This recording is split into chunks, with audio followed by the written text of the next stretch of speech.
Welcome, everyone, to the C-Suite Sales and Marketing Perspectives podcast. I'm Steve McDonald, your host.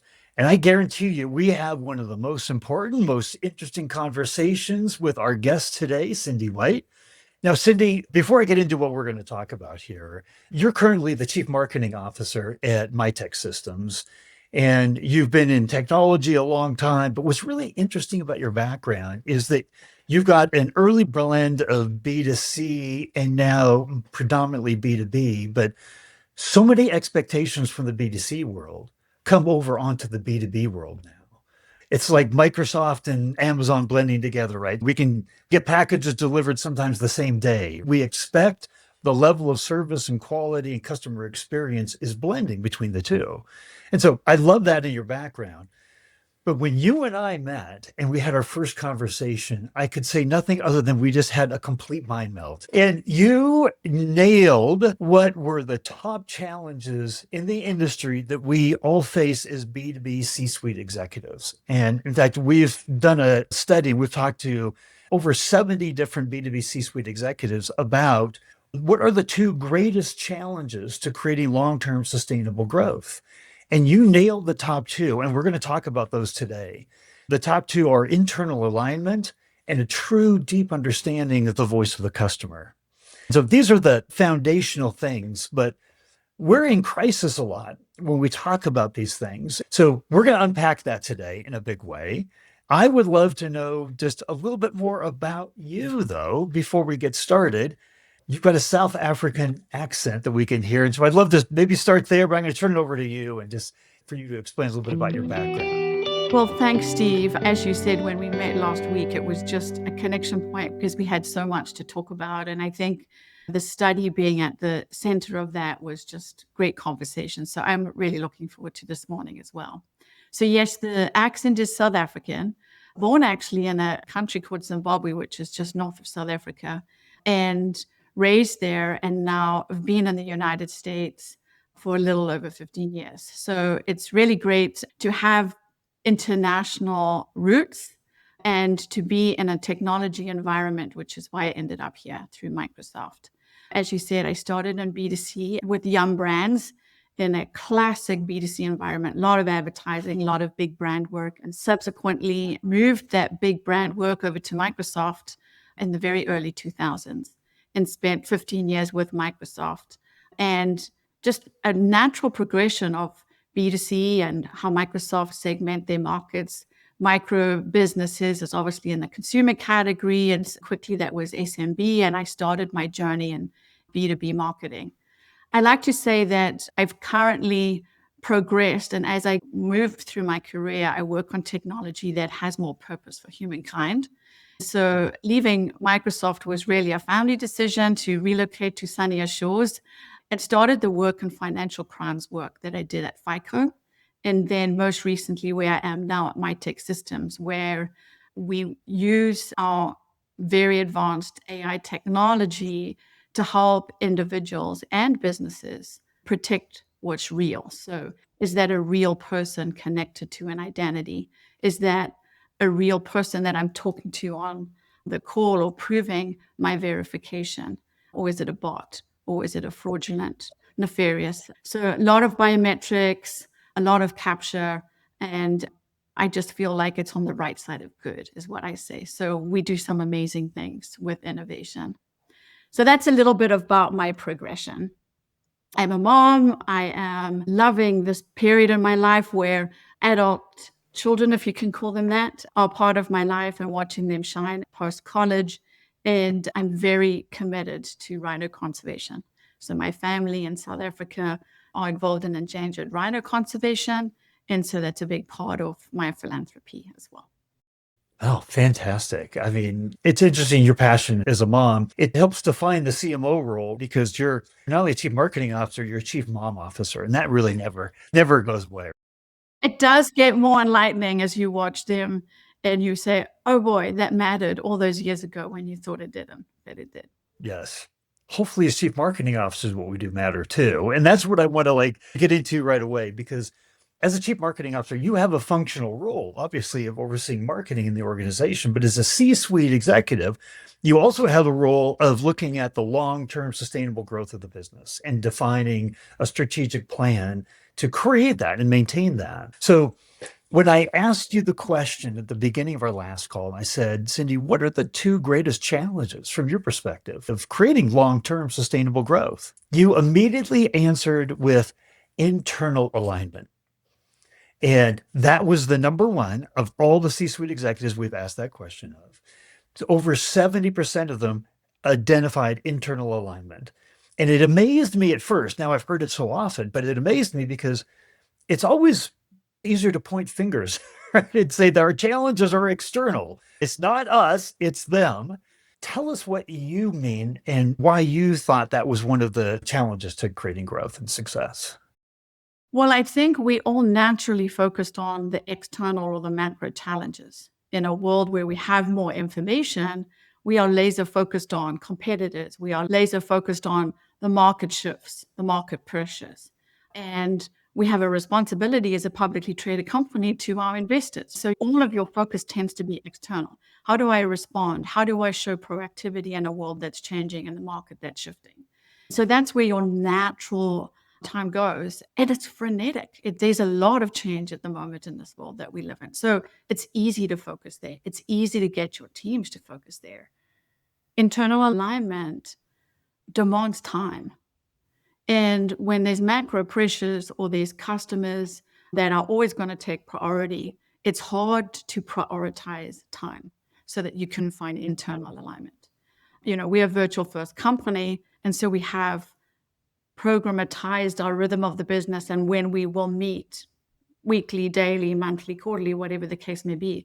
But it's hard to prioritize those, and you always show up, and the topic of conversation is a macro environment or an external environment. So I think internal alignment needs to be on the agenda and higher up on the agenda for sure. It's interesting because I remember seeing a study that even just alignment on something as so critically important as who is our ICP? Who's our ideal customer profile? And if you were to go around an executive table and have everybody in private write who they think the ICP is, if there was 10 people in the room, you might have 10 different definitions. But that has to be part of the North Star of where our organization is headed and going.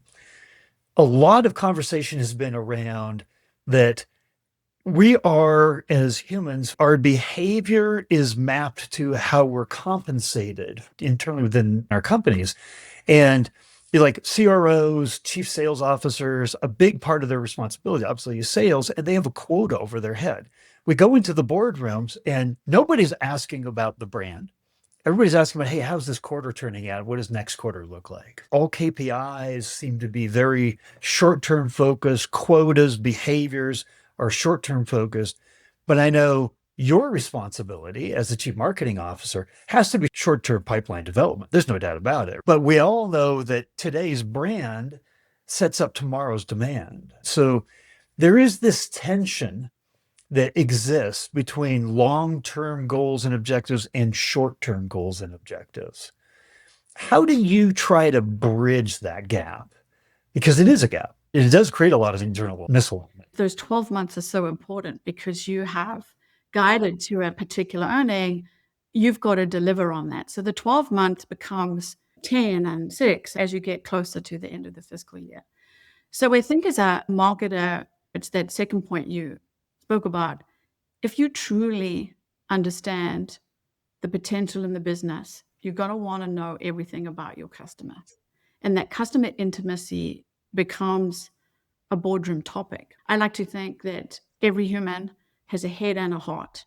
And when you're thinking about customer intimacy, you're not only appealing to the decisions that they make in their head. If I was to take all my B2C environments, you're creating an emotional connection and a relationship with your buyers. So in this digital world, we are trying to form trust. And that is multi-year. That can't be a decision that's 12 months. Oh, this year we're going to do X, Y, and Z, or this year we're going to do. That is really, truly understanding what they say. And so to go to this head and heart thing, I have this North Star quote from Nelson Mandela, being South African. He said, when he was trying to get the country to integrate and really respect one another as different cultures and different value systems. If you speak to somebody in a language they understand, they will think with their head. But if you speak to them in their language, you'll go to their heart. And what that is about is that's really that long-term relationship is if you've made that emotional connection. So it's a little bit of my North Star as I think about a customer. We've got so much technology that can help us define the ICP, but it's all going to be segmentation and style, putting them in an archetype that looks like this. And if you were to ask around that boardroom table, everybody would probably have the same demographic actually, but they haven't spoken once about how that person behaves. And when in that person's day, they might be open to thinking about a new technology that they need. Or do they only think about it when hair on fire and they need to figure out a solution really quickly? So really understanding the voice of customer, but how that customer behaves, how long they contemplate, when do they react, is really, really important. And it's multi-year. It's part of the brand. Your brand has to stand for that. And it has to be multi-year in the way that you think about it and develop it. And the only way to do that is actually to have conversations with customers, which is harder in today's digital world. And when you've got macro environments encouraging you to be more efficient and not to engage in big research studies and things like that. We spoke about, where did focus groups go? Think about focus groups. What were you doing? You weren't just listening to what the consumer or the buyer was talking about. You were seeing how they behaved. Did their eyes light up? Did they get frustrated?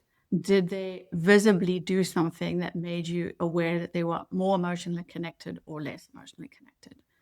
Were the people in the room introverted? And that way it means that you've got to keep giving them information until they want it. They don't want to engage with a human. So all of these things. And certainly it's been at least 15 years since I've done a focus group. I've done a ton of surveys and I've done a ton of this, but I haven't seen the human behavior for some time. So much to unpack from what you just said there. Let me start with this. If you look up online and you do research, do a ChatGPT deep research or Perplexity deep research or something into the importance of the voice of the customer, it is always aligned with one, the highest voice of authority in your business, two, CX, creating the customer experience that's going to keep loyalty, increase our NRR scores, all of that. And I think it was in 2023, McKinsey came out with a study and they had talked to over 400 highly profitable companies, B2C and B2B, and largest return on shareholder value. And they came out with the conclusion that the number one differentiator in the market across all those companies was CX, was customer experience. And I was talking about this with a CMO recently, and he said, Steve, here's the way I look at it. If I know my customer better than my competition, I'll create a better experience and I'll ultimately win. Because it's not about product and price, like the bastions of differentiation from the past. It's not. ChatGPT is writing code these days. Any feature that we roll out that's significant, it's going to be copied. It's not long-term sustainable differentiation, but understanding and knowing that customer and creating that experience and the products and everything for them, that's where the game is played. 100%. When you think about experience, if there's repeated positive experiences, this word trust comes into play. And when we have trusted relationships, they're lasting relationships because we trust one another. So it's not just a one-time event, which your product can do. It's a one-time event that it was quicker than competitor A, or it's another one-time event that it's smarter than competitor A. But if it's consistently delivering the experiences that make a difference to me, then I'm going to have trust. And sometimes those experiences to buyers are personal. This product performance is one thing, but it's pretty much table stakes on which vendor I provide. But if vendor A is going to do something for me, help me look better, give me the tools to present this up the chain so that we can have a faster decision, show me how I'm going to be more efficient, or just provide validation that this is going to work, then that's easier for me, saving me time, giving me stuff that I don't need to create, and it's giving me confidence. Maybe I even get promoted, right? These are sorts of things that we consider when we think about a buyer. What do they need out of this relationship? As much as what does the tech or the product need to do? It's great. You've multiple times brought up the idea of trust. And we all know in B2B, it's a relationship-based business. If you lose trust in a relationship, you don't have anything. That's why our brands are called trust marks. We learned that early on in our careers. But all you've got to do is look to some of like the bigger studies, like go to the LinkedIn Edelman Trust Barometer. All over Europe, all over United States, North America, decades, trust has been going down and down and down. And in their most recent study, 32,000 respondents worldwide, 61% thought that we, as B2B organizations, were intentionally misleading them. 61%. A totally different study called the Trust Barometer, it showed that as we package what we do for our clients and case studies and the way we represent value of what we do for our clients and what we can do for you, 74% don't believe them. They don't believe them. So now you wonder why all these trends of the self-service buyer journey, where they're waiting longer and longer and longer to want to talk to us. And by the time they do, they've already picked the top winners in their mind. It's because they don't trust us. And unfortunately, I know you and I don't operate that way, and the majority of the people here, but we are in an industry that has those perceptions. So to me, what you're saying and why you've kept bringing up trust, and I'm asking you your thoughts on this, is it true that the more that we can understand about our customers, the more that we can create products and experiences that truly meet their needs, that builds that trust? That we need that voice of the customer. We need that deep understanding in order to really play that trusted advisor, or Gartner would put it, right, role. And I think some of the greatest innovation comes from listening to customers. The concept of a customer advisory board, for instance. There was a ton of focus of that in the mid 2000s, like the 2010s. What did your customer advisory board do? How did you listen to it? And you really did listen. Yes, you spoiled your customers and you showed appreciation for everything that they could do. But incredible innovation comes from that because they are telling you what they need. And relationships are built. And those relationships stand the test of time. So that is important. Innovation comes from truly having a trusted relationship. The other part that happens is that in our world, the common enemy is fraud. So if you have a network of trusted relationships, nothing says product validation or performance or brand validation better than a peer endorsing, right? So in these user groups or these customer advisory board types of environments, they get to network with one another and share common problems. And we have a common enemy in fraud. We have a common enemy in cyber attacks.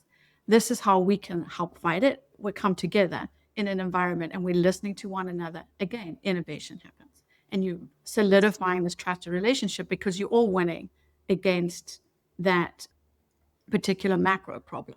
But again, it's trusted relationships.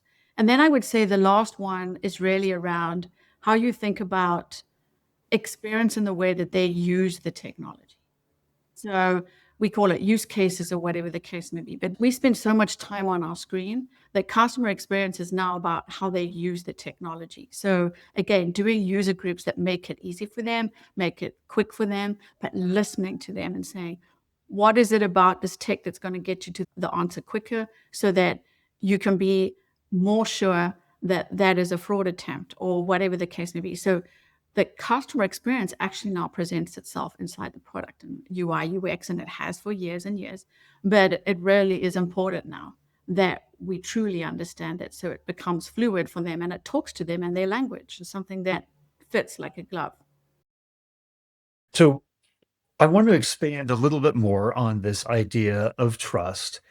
Your top two challenges were internal alignment and lack of deep voice of the customer understanding. How does a deep understanding of the voice of the customer and building that trust help create internal alignment? If they're the highest voice of the authority in the business and we truly deeply understand it, isn't that one of the biggest things to help bring alignment inside of the company itself? 100%. Because you take all subjectivity out of a debate with your internal peers when you put the customer in the middle.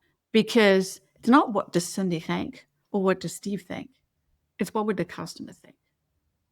It's not what Cindy thinks or believes is a game changer to the environment, or what Steve thinks is going to win the share of voice or whatever target we're chasing. If you put the customer in the middle, they're going to answer the question. So that unanimously brings alignment. It's not my opinion, it's not your opinions, but it's ours because it's the customer's opinion. That's just one element.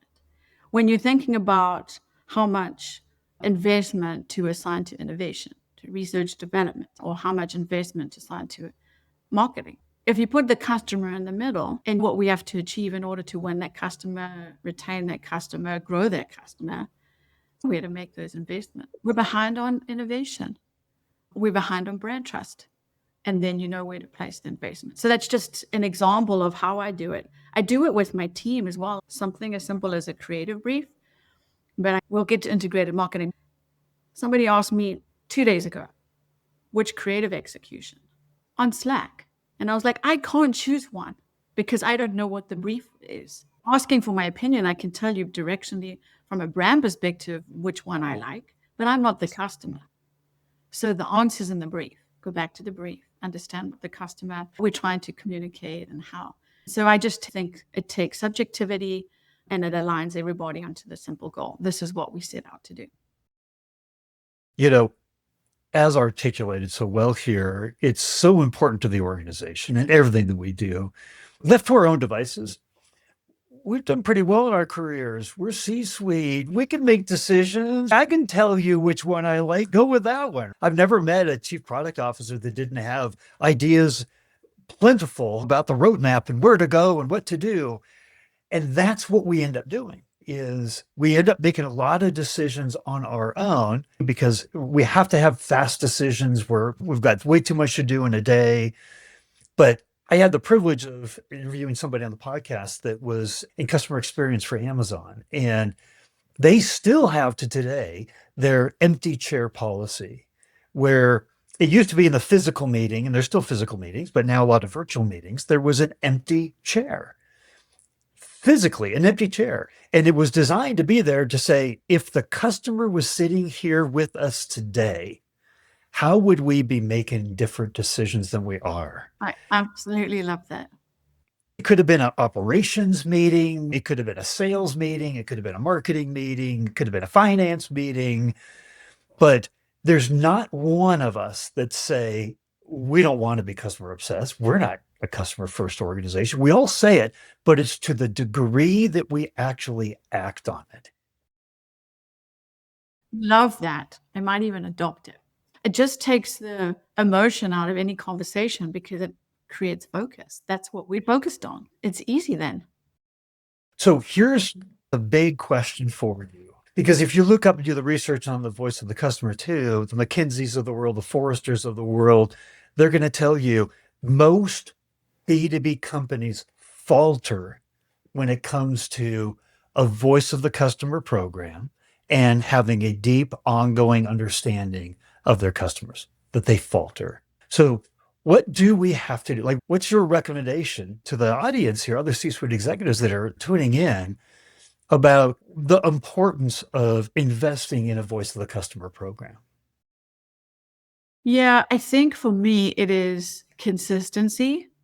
We are moving fast, particularly in technology environments. We move fast. And so the customer's needs, wants change really fast. And now into the dynamic of AI and how human intelligence and artificial intelligence is working together. So consistency. Don't do a once and done survey, a one-time survey.